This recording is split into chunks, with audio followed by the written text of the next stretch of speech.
5, 4, 3, 2, 1. I'm John Miglash for the Wisconsin TMA and the International Society for Strategic Marketing. Oh, I got some great stuff today. Maybe one of the better articles I've ever done. But let's start with this doesn't sound like Tom Fishburne's the best. Well, Tom is Tom. And he's got a guy in an accelerator. And, of course, they don't run this way. They run with their back to the it's anyway, never mind. This would throw you off to the side, and they don't do that. They go back. So they simulate G-forces. Sorry, Tom. I understand it would be harder to graphically depict that. And the computer would probably fly against the wall. But all those things considered, it says, can we please stop calling the pace of change the new normal? And Tom has some great wisdom here, as always. The pace of change has never been this fast. It will never be this slow again, Justin Trudeau famously said in his 2018 speech at Davos. Of course, that was 2 years before COVID-19, and now it's been even greater. McKinsey said that overnight changes in the past 2 months, they had a few examples. They said one technology customer, telco, redeployed 1,000 store employees to inside sales and retrained them in 3 weeks. And a U.S.-based retailer that launched curbside delivery did it in 2 days versus the previously planned 18 months.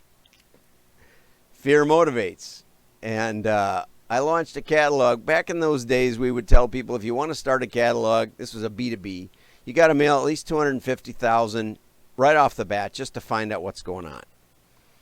And it was a pretty good piece of advice because several of the catalogs went on for many, many years.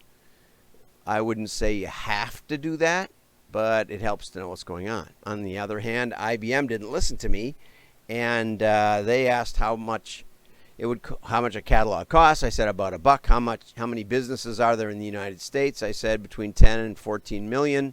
They said, you mean we could send one to every business in the United States for a measly 14 million bucks? I said, you bet. Not even hard. I said, but you don't want to do it that way. You want to take your time.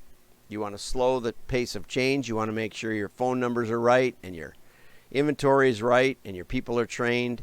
They said, oh, that's operations. We don't care about that. So about a year later, I ran into the guy that hired me, and I said, how did it go? And he said, well, you were right and you were right. And what he meant was your projections were, well, I gave him 2 projections. Here's what I think will happen. Here's what I think you need to get the account. They said, we got the account, and then the projections were just exactly what you said. But what happened was they mailed millions of catalogs and didn't have enough inventory, and it took them 2 years to recover the credibility in the marketplace because everybody wanted some of it. It was just unfortunate and stupid.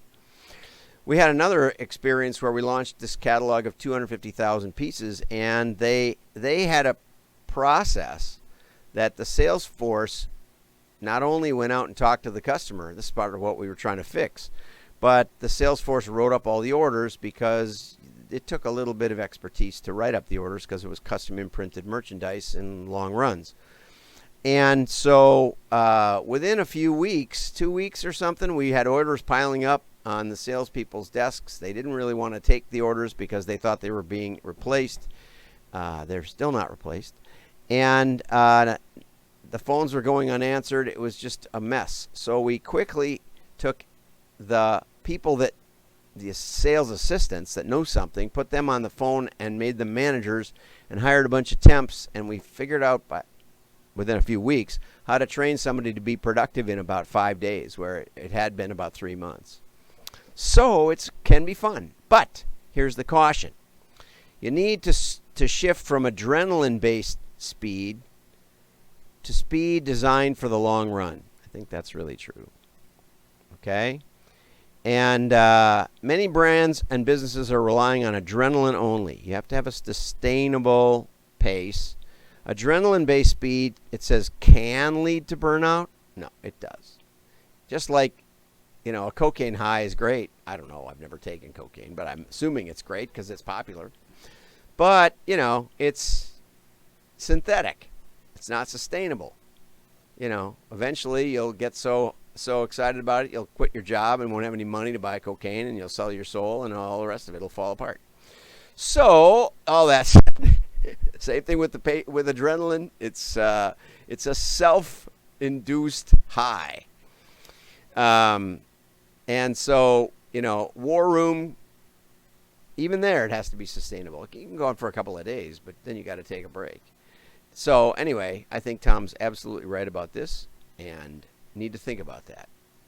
And speaking of time and days and taking a break, TikTok was granted a 45-day reprieve, but the clock is ticking, and Microsoft is trying to buy their U.S. assets.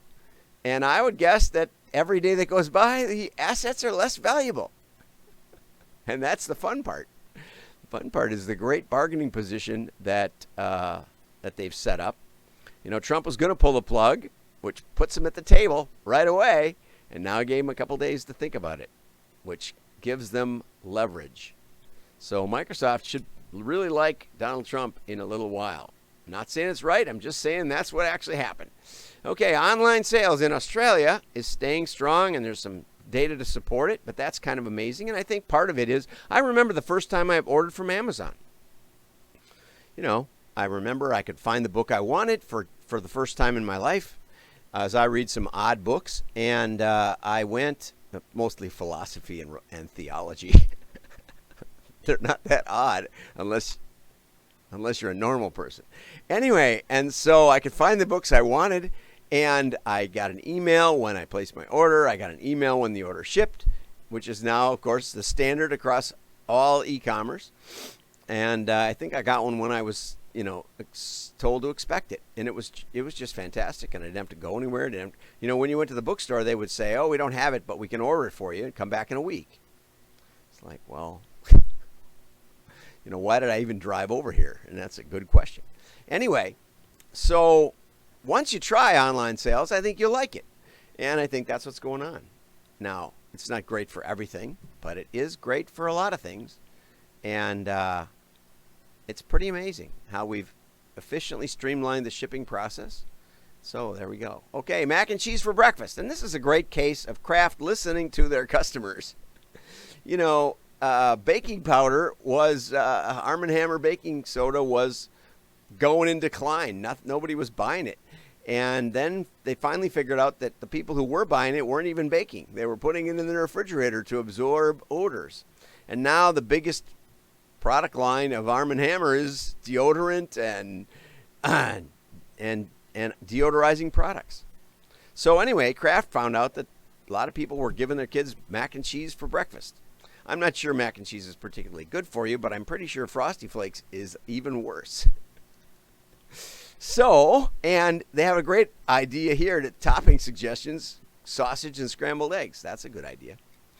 And so, they are actually, I don't know if I'm sure you can't see this, but it says macaroni and cheese, and it used to say dinner, and now it actually says, I'll highlight it here, it actually says breakfast.